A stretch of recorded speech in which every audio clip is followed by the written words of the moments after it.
Hello everyone, this is Shrina Bishnoi and welcome to my YouTube channel. और देखिए, आज हम पढ़ने जा रहे हैं ईवीएस के कुछ और इम्पोर्टेंट क्वेश्चंस। पार्ट 1 हम पहले ही पढ़ चुके हैं, अब हमें करना है ईवीएस पार्ट 2। देखिए, स्टार्ट करते हैं class without wasting any time. तो देखिए, आपके पास हम सबसे पहले पढ़ेंगे एलपीजी के बारे में। एलपीजी की फुल फॉर्म क्या होती है? लिक्विफाइड पेट्रोलियम गैस, और जिसे हम बोलते हैं द्रवित पेट्रोलियम गैस। और सीएनजी होती है हमारे पास। सीएनजी की फुल फॉर्म क्या होती है? कंप्रेस्ड नेचुरल गैस, और जिसे हम बोलते हैं स्पीडित प्राकृतिक गैस। अब देखिए, क्वेश्चन क्या बनता है, कहता है एलपीजी के घटक क्या है, कि एलपीजी किस चीज से मिलकर के बना हुआ है। तो एलपीजी बना होता है ब्यूटेन और प्रोपेन से। जो एलपीजी है ये ब्यूटेन और प्रोपेन का मिश्रण होते हैं। ब्यूटेन तथा प्रोपेन का क्या होते हैं? मिश्रण। LPG are the mixture of butane and propane. Clear? अब देखो, ये भी कह सकते हैं ब्यूटेन एंड प्रोपेन क्या होते हैं हमारे पास? ये हमारे पास होते हैं हाइड्रोकार्बन। तो ये भी लिखा हुआ मिल सकता है आपको कि जो एलपीजी है वो हाइड्रोकार्बन का मिश्रण होता है। ठीक है, ये आपको ध्यान में रखना है। ये एक क्लीन फ्यूल होता है। ठीक है, इसकी हाई कैलोरीफिक वैल्यू होती है, उच्च उष्मीयमान होता है। ठीक है, और ये नीली लो के साथ जलता है, ब्लू फ्लेम से जलता है एलपीजी। अब देखिए, जो सीएनजी होती है इसको हम बोलते हैं कंप्रेस्ड नेचुरल गैस, और मैंने आपको कहा स्पीडित प्राकृतिक गैस। ठीक है, इसका जो कंपोजिशन है, इसका जो घटक है सीएनजी का, वो कौन होता है? वो होता है CH4। ये भी आपको फॉर्मूला भी लिखा हुआ मिल सकता है, आपको नेम भी लिखा हुआ मिल सकता है, दैट इज व्हाट? मीथेन। ठीक है, तो सीएनजी का मेन घटक क्या होता है? मीथेन। ठीक है, ये आपको ध्यान रखना है। और जो मीथेन होती है इसको क्या कहा जाता है? इसे बायोगैस भी कहा जाता है, और गोबर गैस भी कहते हैं, आपको ध्यान रखना है। और क्या कहते हैं मीथेन को? मार्स गैस भी कहते हैं। क्या कहते हैं? मार्स गैस, आपको ध्यान रखना है। ठीक है, गोबर गैस, मार्स गैस, बायोगैस किसे कहा जाता है? मीथेन को कहा जाता है। सूत्र क्या है? CH4, और ये सीएनजी का मुख्य घटक होता है। अब देखिए, जो धान की फसलें होती है ना, जो पैडी फील्ड होते हैं, उनमें सबसे ज्यादा मीथेन ही निकलती है। अगर कई बार आपसे पूछ ले कि जो धान की फसल होती है उसमें सबसे ज्यादा कौन सी गैस निकलती है? मीथेन ही निकलती है। या फिर जो अपने जुगाली वाले पशु होते हैं, रूमिनेंट एनिमल जिसे बोलते हैं, जैसे गाय हो गई, भैंस होगी, जो जुगाली करते हैं, ठीक है, वो भी, उनसे भी कौन सी गैस निकलती है? मीथेन गैस निकलती है। ये आपको ध्यान रखना है। उसके बाद देखिए, हमारे पास आता है क्या? उसके बाद हमारे पास एक डिजीज है जिसको हम बोलते हैं ब्लैक फुट डिजीज। ध्यान से सुनना, क्या कहते हैं? ब्लैक फुट डिजीज, काले पांव का रोग। ठीक है, ये किसकी वजह से होता है? पेपर में क्वेश्चन आता है कि ब्लैक फुट डिजीज किसकी वजह से होता है। तो ये आर्सेनिक की मात्रा ज्यादा होने की वजह से होता है। तो हम लिखेंगे क्या? Due to excess amount of arsenic.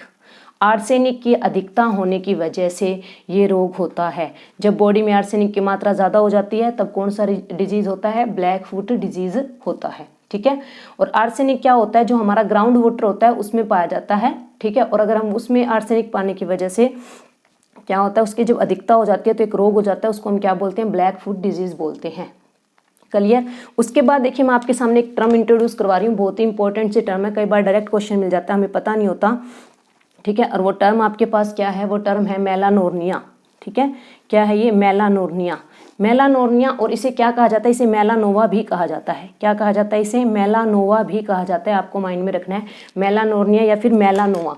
ये क्या होता है? ये स्किन कैंसर होता है। ये किसका नाम है? ये त्वचा का जो कैंसर होता है उसका नाम है स्किन कैंसर का। और ये किसकी वजह से होता है? Due to ozone depletion. किसकी वजह से होता है? ओजोन डिप्लेशन की वजह से। ओजोन परत के नष्ट होने की वजह से जो त्वचा का कैंसर हो जाता है उसे क्या कहा जाता है? मेलानोर्निया या फिर मेलानोवा। ठीक है, ये आपको ध्यान रखना है। उसके बाद देखिए, मैं आपको दो बहुत ही इंपॉर्टेंट टर्म करवा रही हूँ। ठीक है, उसके अंदर आपके पास एक टर्म है हाइबरनेशन। ध्यान से सुनेंगे, क्या टर्म है? हाइबरनेशन। इसे हिंदी में भी हाइबरनेशन ही कहा जाएगा। और एक टर्म आपके पास एस्टिवेशन। क्या टर्म है? एस्टिवेशन। ध्यान से सुनना, बहुत इंपॉर्टेंट टर्म है। ठीक है, हाइबरनेशन टर्म क्या होती है? देखो, हाइबरनेशन का मतलब होता है विंटर स्लीप। क्या होता है? Winter sleep. ठीक है, कुछ एनिमल ऐसे होते हैं, देखो, जो सर्दियों के दिनों में क्या हो जाते हैं? सो जाते हैं, बहुत लंबी नींद लेते हैं, 4-4, 5-5, 6-6 महीनों के लिए सोए रहते हैं। ठीक है, तो उस प्रक्रिया को हम क्या बोलते हैं? हाइबरनेशन बोलते हैं। और जब गर्मी होती है ना तो वो एनिमल बाहर आ जाते हैं। तो जो जानवर सर्दियों में सोते हैं, ठीक है, और जो विंटर स्लीप होते हैं उसको हम क्या बोलते हैं? हाइबरनेशन। और जो जानवर गर्मियों में सोते हैं, ठीक है, और सर्दियों में बाहर आते हैं, ठीक है, उन्हें हम कहते हैं एस्टिवेशन। तो एस्टिवेशन क्या होगी? समर स्लीप होगी। क्या होगी? Summer sleep. कुछ एनिमल ऐसे होते हैं जो गर्मियों में सो जाते हैं और सर्दियों में बाहर आते हैं, तो जो समर स्लीप करते हैं उसे क्या कहते हैं? एस्टिवेशन। देखो, ये ऐसे एनिमल हैं जो 5-6 साल सो जाते हैं, 5-6 महीने, 5 to 6 मंथ क्या होते हैं? सो लेते हैं। ठीक है, तो अगर समर स्लीप होगी तो आप क्या कहेंगे, एस्टिवेशन, और हाइबरनेशन होगी तो आप क्या कहेंगे, विंटर स्लीप। ठीक है, तो आपको ये ध्यान रखना है। उसके बाद देखो आपसे कई बार डायरेक्ट क्वेश्चन पूछ लेगा, ठीक है, कि जो एक बीमारी होती है उसे हम बोलते हैं अतालता, क्या बोलते हैं, अतालता, या फिर बोलते हैं अरिथमिया, क्या बोलते हैं, अरिथमिया, ये आपको ध्यान रखना है, या फिर हम इसे बोलते हैं अरिथमिया। अतालता या अरिथमिया क्या है, ये किसकी वजह से होती है ये बीमारी, ये होती है इरेगुलर हार्ट रेट। क्या किसकी वजह से होती है ये, इरेगुलर हार्ट रेट। जब हमारे दिल की धड़कन इरेगुलर हो जाती है, हार्ट रेट जो हमारी है वो क्या हो जाती है, अलग इरेगुलर हो जाती है, तब जो बीमारी होती है उसे हम क्या बोलते हैं, अरिथमिया। तो कई बार क्वेश्चन ऐसे भी पूछा जा सकता है कि जो अरिथमिया है वो बॉडी के किस ऑर्गन से रिलेटेड है, तो किससे रिलेटेड है, हार्ट से, दिल से संबंधित बीमारी होती है। ये बात समझ में आई, ठीक है। उसके बाद देखो 2 इंपॉर्टेंट पॉइंट और लिखती हूँ आपके सामने, ठीक है। एक आपके पास पॉइंट बनता है क्या, कि सबसे गर्म प्लेनेट का नाम बताए, हॉटेस्ट प्लेनेट, ठीक है। सबसे जो गर्म प्लेनेट होता है वो कौन सा होता है, ठीक है। और उसके बाद आपके पास आता है कोल्डेस्ट प्लेनेट, जो सबसे ठंडा ग्रह होता है वो कौन सा होता है। देखो मतलब 2 क्वेश्चन बन गए, एक आपके पास क्या, हॉटेस्ट प्लेनेट, एक आपके पास कौन सा, कोल्डेस्ट प्लेनेट। सबसे गर्म ग्रह होता है भाई विनस, कौन सा होता है, विनस, जिसे आप बोलते हैं शुक्र ग्रह। तो देखो जब गर्म हो तो कहते हैं शुक्र ग्रह, जो विनस होता है वो सबसे गर्म प्लेनेट होता है, और जो ठंडा होता है सबसे ग्रह प्लेनेट होता है उस दैट इज नेपच्यून, कौन होता है, नेपच्यून। ये आपको ध्यान रखना है। देखो अगर आप कहोगे तो मैं इसके ऊपर जो आपका सोलर वाला जो है चैप्टर, उस पर कंप्लीट आपको एक वीडियो बना के दे दूंगी। अगर आप कहेंगे, अगर आपको इसकी नीड है तो आप कमेंट बॉक्स में बताइए, ठीक है। उसके बाद देखिए ये कुछ पॉइंट्स थे जो आपने सीखे, ठीक है। आपने ये कुछ पॉइंट्स थे जो आपने सीखे इसके अंदर। उसके बाद देखिए हमारे पास क्या आता है। अब देखो हमारे पास एक क्वेश्चन आता है, वो आता है टेरर ऑफ बंगाल। बंगाल का आतंक किसे कहा जाता है। देखो बहुत ही इंपॉर्टेंट क्वेश्चन है। ऐसे ऐसे क्वेश्चन लाई हूँ मैं आपके लिए सेलेक्ट करके, ठीक है, जो डायरेक्ट पेपर में मिलेंगे या फिर आपको बहुत हेल्प करेंगे ईवीएस के अंदर। चाहे आप केवीएस का एग्जाम दे रहे हैं, चाहे आप DSSB का दे रहे हैं, चाहे आप रीट दे रहे हैं, चाहे आप HTET दे रहे हैं। टेरर ऑफ बंगाल किस घास को कहा जाता है, तो वो आपके पास होता है जलकुंभी घास। क्या होता है आपके पास, उसे हम बोलते हैं जलकुंभी घास, और इसे हम इंग्लिश में कहेंगे क्या, कई बार आपको ऐसे भी लिखा हुआ मिल सकता है हायसिंथ ग्रास, ठीक है। क्या कहेंगे, हायसिंथ ग्रास। इसे टेरर ऑफ बंगाल कहा जाता है, ठीक है। और ये बंगाल का आतंक कहा जाता है इसे। और ये जो हमारे पानी के अंदर रहने वाले एनिमल्स होते हैं उनको नुकसान पहुंचाता है। लेकिन हाँ, ये पानी के अंदर उनको नुकसान पहुंचाता है। ये दुनिया का सबसे ज़्यादा प्रॉब्लमेटिक वीड है, मतलब दुनिया का सबसे ज़्यादा नुकसान पहुंचाने वाला खरपतवार है। कौन, हाइसिंथ ग्रास या फिर जलकुंभी।